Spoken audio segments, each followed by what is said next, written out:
اللہ تبارک و تعالیٰ نے جس معاشرے سے ہم تعلق رکھتے ہیں اس معاشرے میں ہم کو پیدا فرمایا. ہم معاشرے میں رہتے بھی ہیں، سہتے بھی ہیں، کھاتے بھی ہیں، پیتے بھی ہیں، اور ہمارے رشتے ناتے بھی ہیں، دوست و احباب بھی ہیں. ہر طرح کے چیزوں سے، ہر طرح کے لوگوں سے واسطہ ہمارا پڑتا ہے. اس نقطۂ نظر سے ہماری یہ سوچ ہوتی ہے کہ ہم کیوں نہ معاشرے کی جو خواہش ہے اور معاشرہ کے لوگ جو چاہتے ہیں، رشتہ دار کے لوگوں کی جو تمنا ہے، اسی طریقے سے گھر والوں کا جو کہنا ہے کیوں نہ مان لیا جائے. چنانچہ ایک اولاد اپنے ماں باپ کے دباؤ میں آ کر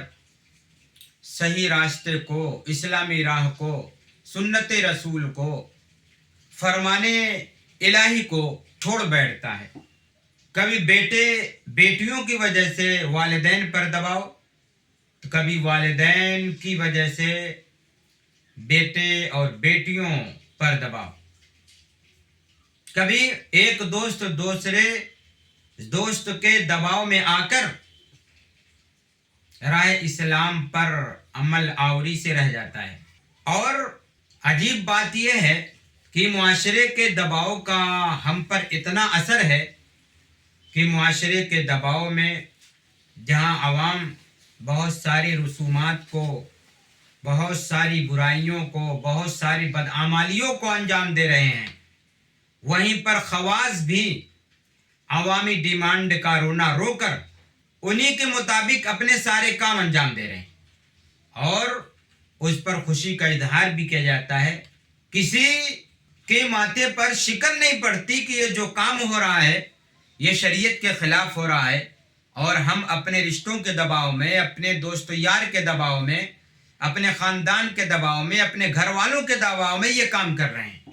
اور پھر خوش رکھنے کا کسی طریقے سے ہمارا مزاج ہے کہ کسی طریقے سے لوگ خوش رہیں، جبکہ ایک ایمان والا مزاج یہ رکھتا ہے، پکا سچا مومن یہ رکھتا ہے کہ کوئی راضی ہو یا راضی نہ ہو، ہمیں اللہ کو، اللہ کے رسول صلی اللہ علیہ وسلم کو راضی رکھنا ہے. جیسے کہ خود اللہ تبارک و تعالیٰ قرآن مقدس میں ارشاد فرماتے ہیں کہ یحلفون باللہ لکم لیرضوکم واللہ ورسولہ احق ان یرضوہ ان کانوا مؤمنین. اس آیت سے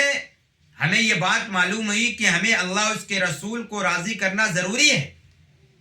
یہ ہم ایمان والوں کی پہچان ہے. یہی فکر ہم کو نجات دلا سکتی ہے، اور اس سے انسان کسی کے دباؤ میں نہیں آتا، خلاف شرع کاموں سے بچ جاتا ہے. ہمارے مد نظر یہ بات ہونی چاہیے کہ ہم اپنی سماجی، معاشرتی، گھریلو زندگی کو بہتر سے بہتر بنانے کے لیے تگودو اور کوشش اس نقطۂ نظر سے کریں کہ آج اللہ کی طرف سے ہمیں یہ گمی دی گئی ہے، آج اللہ کی طرف سے ہمیں یہ خوشی دی گئی ہے، اللہ کی طرف سے ہمیں راحت دی گئی ہے، اللہ کی طرف سے ہمیں آل و اولاد کی خوشخبری ملی ہے، اللہ کی طرف سے ہمیں کامیابی ملی ہے، اللہ کی طرف سے ہمیں دولت و ثروت ملی ہے، اللہ کی طرف سے بہت سارے خصوصی انعامات ہم پر ہوئے ہیں. تو آج یہ موقع میسر ہے کہ اس میں اللہ کو اور اللہ کے رسول صلی اللہ علیہ وسلم کو راضی کیسے کیا جائے، اس کے لیے کیا طریقہ اختیار کیا جائے کہ یہ ہم سے اللہ کے رسول صلی اللہ علیہ وسلم راضی ہو جائیں، اور ہمارا یہ کام رسول اللہ صلی اللہ علیہ وسلم کے فرمان کے مطابق ہو جائے، صحابہ کے نقش قدم کے مطابق ہو جائے. القول العزیز نامی کتاب میں لکھا ہے کہ سب سے بڑی نیکی شریعت مقدسہ کو رواج دینا ہے، اس کے احکام کو رواج دینا ہے. غمی پر جو شریعت کے احکام ہیں اس کو رواج دینا، خوشی پر جو شریعت کے احکام ہیں اس کو رواج دینا، شادی میں جو شریعت کے رواج ہیں اس کو رواج دینا، غمی میں جو شریعت کے احکام ہیں اس کو فالو کرنا، اس کو عام کرنا، یہ بہت بڑی نیکی ہے. اس کو شریعت کے احکام کو زندہ کرنے میں خاص کر جس زمانے میں اسلام کے شاعر کو مٹایا جائے اس میں شریعت کی ایک ایک چیز کو رواج دینا یہ بہت بڑی نیکی ہے۔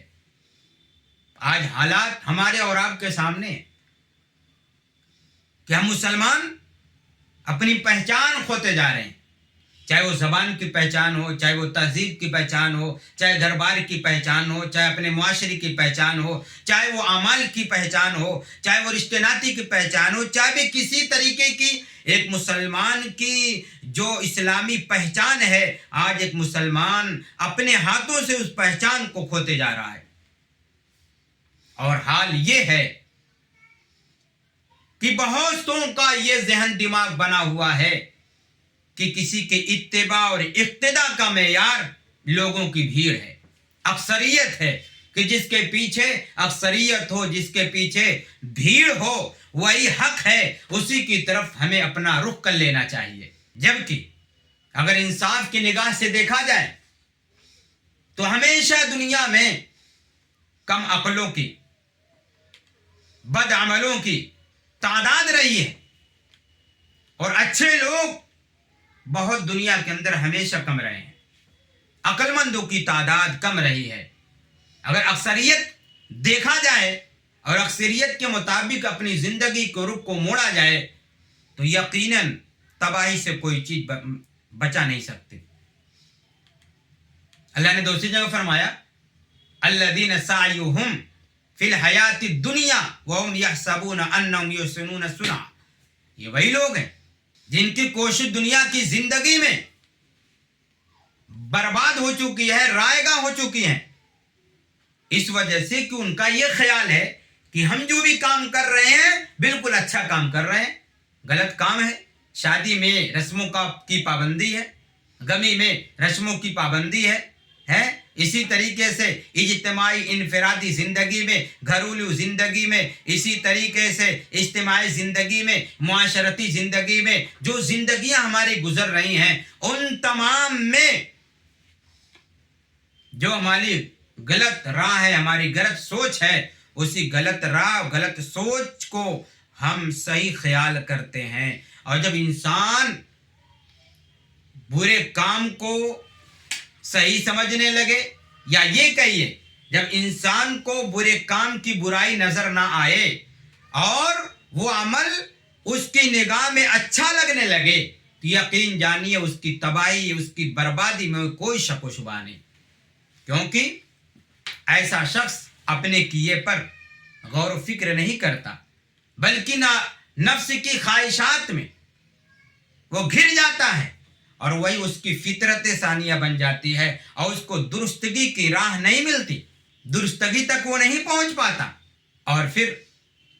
اللہ تبارک و تعالیٰ نے دوسری جگہ ارشاد فرمایا یا الذین آمنوا، کہ اے ایمان والو تم پر اپنی ذات کی اصلاح لازم ہے، تم اپنی فکر کر لو۔ یا الذین آمنوا علیکم انفسکم لا یضرکم من ضل اذا اہتدیتم الی اللہ مرجعکم جميعا فینبئکم بما کنتم تعملون۔ ایمان والو تم پر اپنی اصلاح کی فکر ضروری ہے، تم اپنی اصلاح کی فکر کرو۔ جب تم صحیح راستے پر ہوگے، تم راہ پر ہو، چل رہے ہو، دین پر چل رہے ہو، تو جو شخص گمراہ ہیں ان کی گمراہی تمہیں نقصان نہیں پہنچا سکتے۔ ہاں تم اپنی اصلاح کرو، اپنا زور پورا اپنی ذات کی اصلاح پر لگاؤ اور کوشش یہ کرو کہ تمہاری ذات سے دوسروں کو بھی اصلاح ہو جائے۔ لیکن اگر کسی کو سمجھانے بجھانے کے باوجود وہ اپنے اندر اصلاح نہ کرے، اپنی چیزوں کی اصلاح نہ کرے، غلط چیزوں کی، تو ان کی گمراہی اور ان کی غلط راہ تمہیں نقصان نہیں پہنچا سکتے۔ اس لیے جہاں تمہیں اپنی اصلاح کی فکر کرنی ہے اور اس بات کو توجہ میں لانا ہے کہ جو رسم و رواج، جو بدعمالیاں، جو گناہ تم ابھی چھوڑ سکتے ہو فوراً اس کو ابھی چھوڑ دو، اور جس کے لیے اور کوشش کرنی ہے، کوشش کی ضرورت ہے، اس کے لیے اتنی کوشش کرو، محنت کرو. اگر تم نے ایسا کیا تو تم دنیا کے رسم و رواج، برائیوں، بدعمالیوں، گناہوں اور دنیا کے لوازمات، فالتو کی چیزوں سے بچ جاؤ گے اور تمہاری عند اللہ پکڑ بھی نہیں ہوگی. چنانچہ اس آیت کے تحت حضرت مفتی تقی عثمانی دامت برکاتہم فرماتے ہیں کہ اس آیت کریمہ میں اللہ تبارک و تعالی نے یہ حقیقت ارشاد فرمائی کہ کسی دوسروں کی غلطی دوسروں کے لیے جائز نہیں ہے. یہ حوالہ دینا،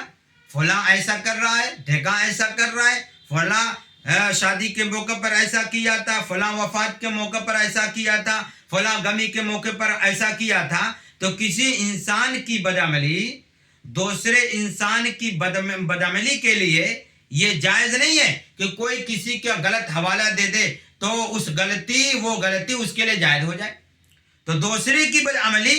تمہاری بدعملی کے لیے وجہ جواز نہیں بن سکتی. تمہارا کام یہ کہ تم اپنی خبر لو اور زور لگاؤ اپنی اصلاح کی، اپنی درستگی کی اور اللہ کو راضی کرنے کی. یقینی طور پر تم بچ جاؤ گے اور کسی کے دباؤ میں نہیں آؤ گے. اگر ہم کو دنیا میں رہنا ہے تو صرف اور صرف اللہ کو راضی کرنے، اللہ کے رسول صلی اللہ علیہ وسلم کو راضی کرنے کے ارادے سے. کون خوش ہوتا ہے، کون ناخوش ہوتا ہے، کون حمایت کرتا ہے، کون حمایت نہیں کرتا، اس کی فکر نہیں کرنی چاہیے. آج معاشرتی دباؤ کا اتنا برا اثر ہے کہ سرکردہ لوگوں اور عوام الناس اور معاشرے کی چال چلن کی وجہ سے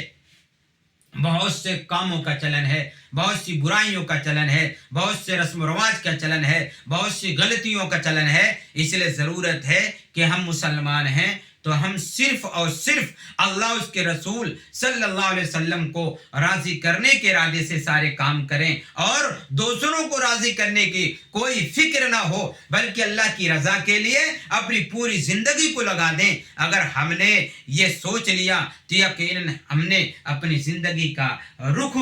صحیح کر لیا اور معاشرے کے دباؤ سے ہم اپنے آپ کو بچا لیں گے، اپنے گھر والوں کو بچا لیں گے، اپنے معاشرے کو بچا لیں گے. اور ضرورت اسی کی ہے کہ معاشرے میں صحیح کام کو رواج دیا جائے اور معاشرے کے دباؤ کی وجہ سے کوئی کام نہ کیا جائے. اور رونا تو اس بات کا ہے جہاں عوام معاشرے کے دباؤ کو قبول کر رہی ہے، خواص بھی قبول کر رہے ہیں. اس لیے ضرورت ہے کسی کے دباؤ کو قبول کیے بغیر صرف اور صرف شریعت مطہرہ کے مطابق، اللہ اس کے رسول صلی اللہ علیہ وسلم کے فرمان کے مطابق ہم اپنی زندگی گزاریں. اللہ تبارک و تعالی ہم سب کو کہنے سننے زیادہ عمل کی توفیق نصیب فرمائے.